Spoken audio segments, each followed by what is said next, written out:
Forward Together celebrates the mission and vision of Wichita State University. In each episode, we will talk with guests from Shocker Nation, highlighting the people and priorities that guide WSU on its road to becoming an essential educational, cultural, and economic driver for Kansas and their greater good.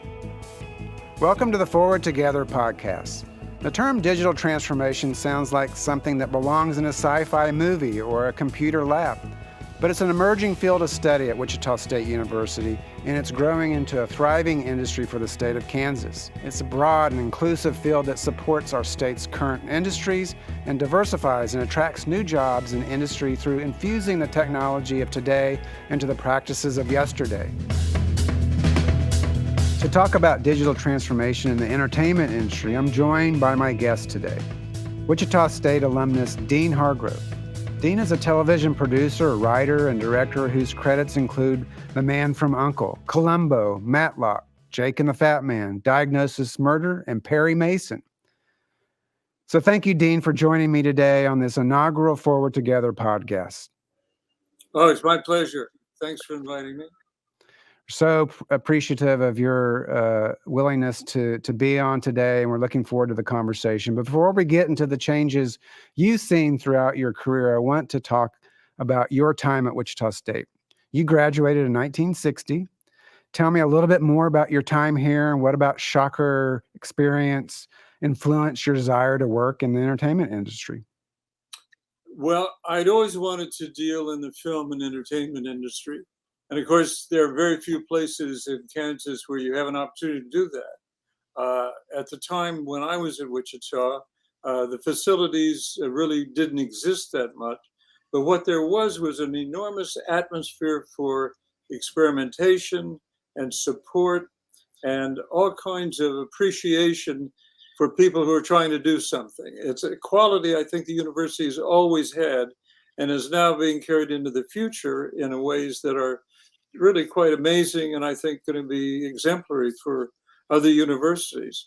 You were speaking about my experience there. The seminal experience I had that I took away from that was Hippodrome, which, as you know, is a big variety show that still exists, I believe, every spring. It's a competition. And I produced with a friend of mine named Brad Hammond. I also directed and acted in and wrote the material for the show. It allowed me not only to get involved in something very creative, but it allowed me to experiment because we did something that really hadn't been done before, which is I used film and stage in the production. We'd open up on film, then we'd go to the stage for musical parts of it, then we go back to film, then we go to the stage again, and then we'd end on film. No one had ever done anything like this before, so I think it gave us something of an edge on the other competitions who really were doing things that were much more conservative or much more traditional. We won 3 out of the 4 years. In the 4th year, we were disqualified because no one could believe that we did the air-to-air photography and a lot of the other dimensions. I put in my own sound system. We shot on an anamorphic lens like CinemaScope. And even though I suspect we did go over a little bit of the $125, most of the stuff was donated by alumni and other people. Anyway, that was a seminal experience for me. And when I went to UCLA as a graduate student, these were films that I could expose there and get some attention and also get some furtherance in terms of starting a career. I got a lot of experiments going when I was at Wichita through the English department with Professor Rosenblum and Joni Bryant, who was there. These folks I know are no longer there. My mother was the executive secretary to Hugo Wall, and so I had 3 different majors. I started in what was called the speech department because there wasn't a television or film department. And that was kind of limited because it was primarily for radio. So then I became an English major. Then because of my mother's influence and because I became familiar with the staff at the political science department, that became my major. So I was very pleased that I got kind of a very broad liberal arts education from Wichita State. And I've always been very grateful and very proud of the university, and not just for basketball. Well, that's great. Those experiences really very interesting to hear about. Your career path in Hollywood has spanned decades, and you've been able to witness so many technological changes. Tell me a bit about some of those changes. Well, from a producing standpoint, for example, I was the associate producer initially. In the first series I was on was called It Takes a Thief with Robert Wagner. And the series in those periods of time, we didn't have computers. So every script had to go through what was called a mimeograph machine. I don't even know if you can find that in a museum today, but it was kind of a sloppy stencil onto which you would crack out the pages of a script. It was very inefficient because you're always making changes, which meant you had to go back and print other pages that had to be inserted in the script. It was a very tedious process and very inefficient. Of course, now that's all different now that we have, computers and the word processors. It's made a huge difference. That was very noticeable to me because it had a lot to do with our efficiency. When I was doing Matlock, we were doing like everyone else was doing at the time, shooting on 35 millimeter, editing on what a machine called a moviola, which was a kind of ancient device where the film editor would have boxes of little strips of film with the various takes that you've done on a film. You have to search through the box to find the strip of film, to put it into the moviola, to select the tape you want, and then they'd have to tape it together in order to get a print or a cut anyway that you could show before it went over to the laboratory. Color processing was a tedious process and was left almost entirely to the labs, whereas today film is basically like Photoshop. My director of photography that's been working with me recently, I've gone into color correcting sessions with him where he sits with a laser and says, well, let's change that to red and let's put the light over there. And it's miraculous and it's time saving and it's much more creative. Creative people now have so much more latitude because of the digitizing of all of this process. In the film business, films were delivered on 35 millimeter in old heavy cans. Today they're delivered on drives, which cost a lot less money. So, what are you working on right now? I know you're not retired yet. So, what's next for you? I'm very busy for someone who's not employed. So I'm doing a documentary on Willie Brown, who's a seminal politician in the state of California. He was the head of the assembly for many, many years. He was then mayor of San Francisco. He's a very colorful and interesting man who lends itself to being very entertaining and educational about the way politics works on a day-to-day basis. I'm doing a project with iHeartRadio, which they are committed to doing, which is a biography on Johnny Cochran, whom I've known for many years. Most people only know him from the O.J. case. Johnny Cochran was an extraordinary man and a very worthwhile man in terms of what he did and the improvements and the ways that he enhanced his own community. So when I talked to him years ago, and then when the OJ case came around, I didn't want to do that. It was done forever. So I wanted to do his story, which is very worthwhile and fascinating, I might add. I have a project with Oprah's company, which is a new way of looking at the Joan of Arc story, which hasn't been done in about 20 years. And in our particular version, we're doing it as though it's a live television event. A small fact that fascinated me in doing this, because I looked at all the movies, there are about 8 or 9 of them. Of course, there's a vast amount of material on her as a character and as a person.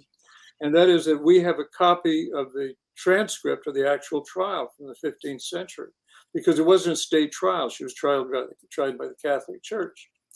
And on top of that, I'm writing a couple of screenplays, one of which I did back in the last century, which I'm updating. And that's pretty much what I'm doing. I managed to keep busy. I've been a writer since I was at Wichita State, and I'm going to stay doing that until somebody stops me.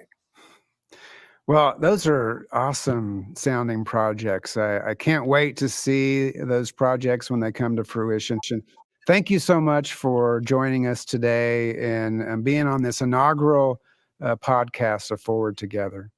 Well, thank you very much, Mr. President, and it was a real thrill to be here and to talk to you again. And again, I applaud as much as I can to the work you're doing in the modernization and taking this university into the future in a very big way. And I'm very proud of the university and everything that's happening there. So thank you.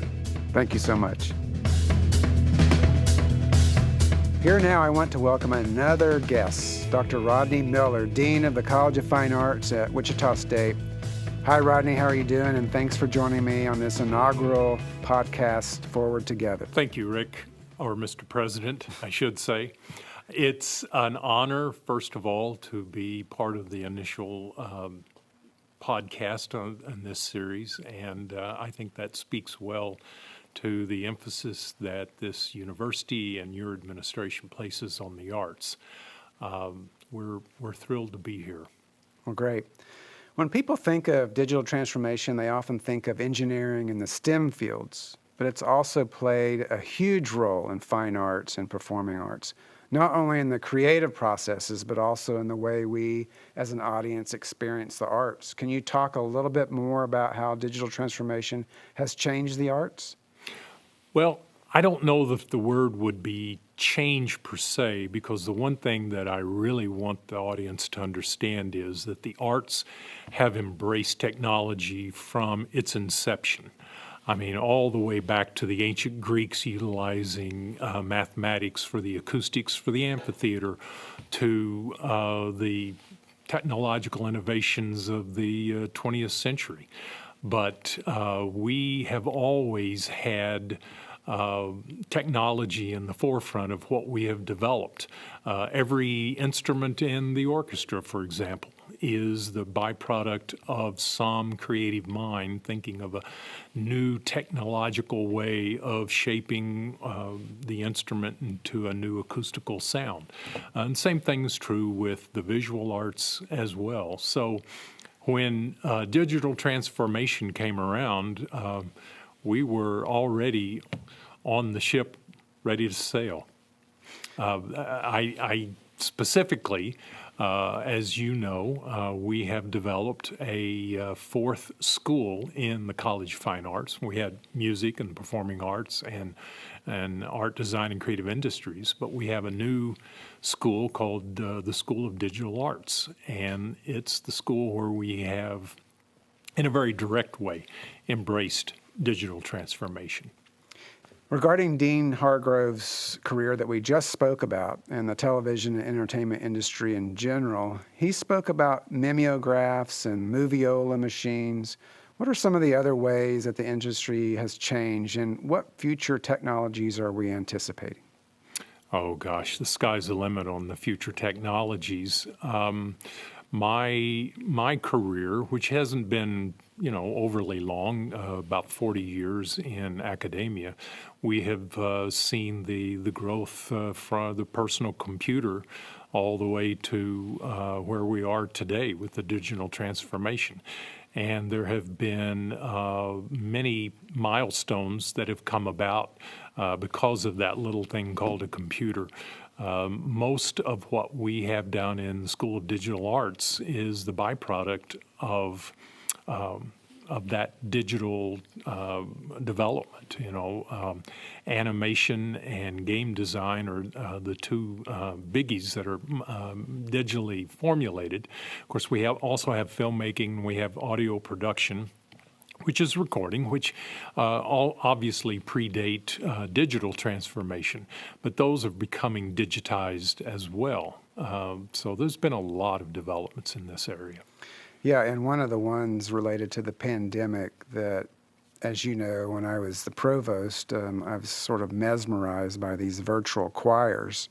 Mm-hmm. And just what, as an institution and other institutions were doing to continue that performance, where allow students to perform, but also use the digital arts to put those choirs together. And you all played a little bit with that during the pandemic. I know that we recorded some work for our commencement because we couldn't have the performers there in person. So yeah, it's incredible. And I know bugging you a lot about these virtual choirs, but I couldn't stop watching them because they're just incredible how they put those together. Oh yeah, absolutely. It's all in the algorithms, Yeah. and how you put them together. And there's been a lot of developments in the software. There are a lot of subtleties and nuances that go into making sure that something like that is as, I'll say, engaging as an actual live performance. But as you already know, people go to a play and that's a live performance, and they'll go to a film, which is not a live performance, but it might be a film of the very same thing, but it's just simply a different medium communicating the same thing. And that's what the arts are all about, is the communication of those elements of humanity that engage us. And if the technology is something that is digital, then so be it. Yeah, that's a great way to explain that. And on the subject of industry change, how are we preparing Wichita State University students for these changes? Well, I have been the dean for the College of Fine Arts for almost 18 years. When I got here in 2004, the first time I stood before my faculty, I said, this is a wonderful, phenomenal College of Fine Arts. We have faculty and alumni who have either been nominated or won just about every award there is. But I said, what we need to be going forward in the future is a College of Fine Arts that's relevant in the 21st century. And to their credit, they were already there. I wasn't saying anything to them that they didn't already know and didn't already embrace. And one of the great things about being a dean is I get to sit here and pat myself on the back for the hard work that other people have been doing in the trenches. And so I don't want to give the impression that all that we are doing is wrapped up in this one new school that we have, the School of Digital Arts. They have embraced, and the other schools have embraced the digital transformation. One statistic, just to give you an example, that school, because of its popularity, has grown exponentially to now be the largest school in the college. However, and they generate over 40% of our credit hours in the college. However, that credit hour generation, more than half of those credit hours are from the other three schools, plus the Elliott School of Communication in LAS. So this is truly a cross-disciplinary, cross-collaborative effort. And it also is expanding the work of our faculty and our students who are going to be our future performers and painters and artists in ways that we're just scratching our heads and wondering about. I'll just give you one, for instance.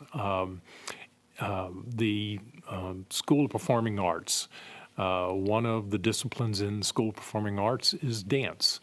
And right now we have one dance professor in particular, Chayla Clausen, who has a film that she did that was cross-disciplinary. She has engaged with writers, directors, producers, filmmakers, students from multiple schools across multiple disciplines to create this 25-minute video, She Moved the Prairie. And it's sort of a historical reflection on the influence of female pioneers and women in the early part of the 20th century living in rural Kansas.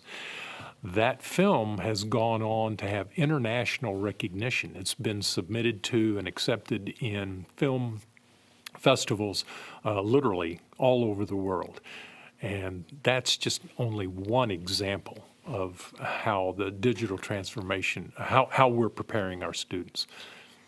Yeah, and I just have to say, when I was the provost of the university, when that school was formed. It's a really good example of how the faculty and the entire college came together to use existing content and create new content that's really important as we move forward in this digital space. Not to change the subject too off base, but we've talked a little bit about the virtual choir during the pandemic, and I know that your faculty have had to be very creative of how they teach during the pandemic using some digital tools.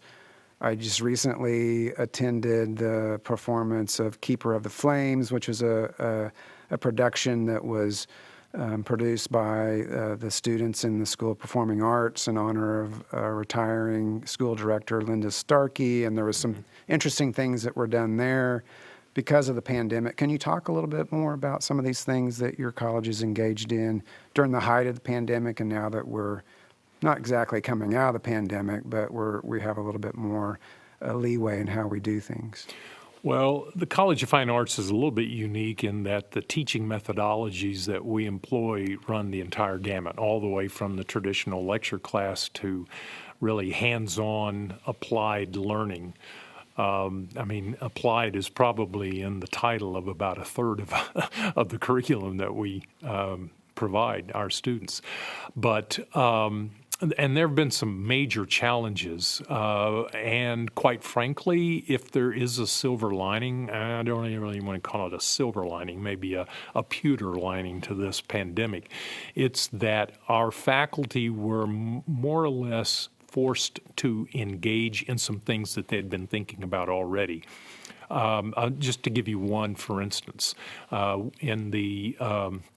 in our opera program, we have a series of language diction classes. If you're going to perform opera, you have to know how to sing and how to pronounce German, Italian, Spanish, French, and so forth.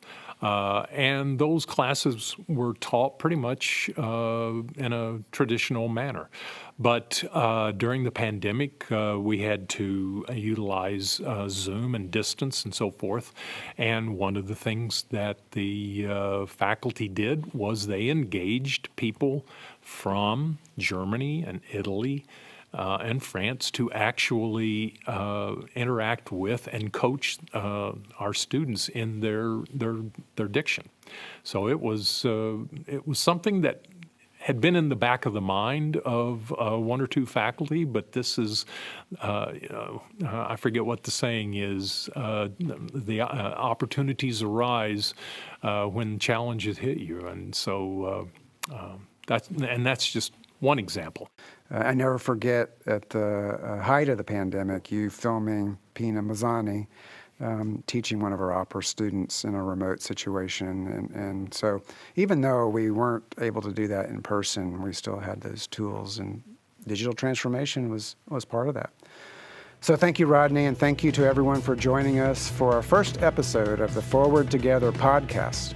Join us next month when we reflect upon how Wichita State University has grown and flourished in 2021. Go Shockers!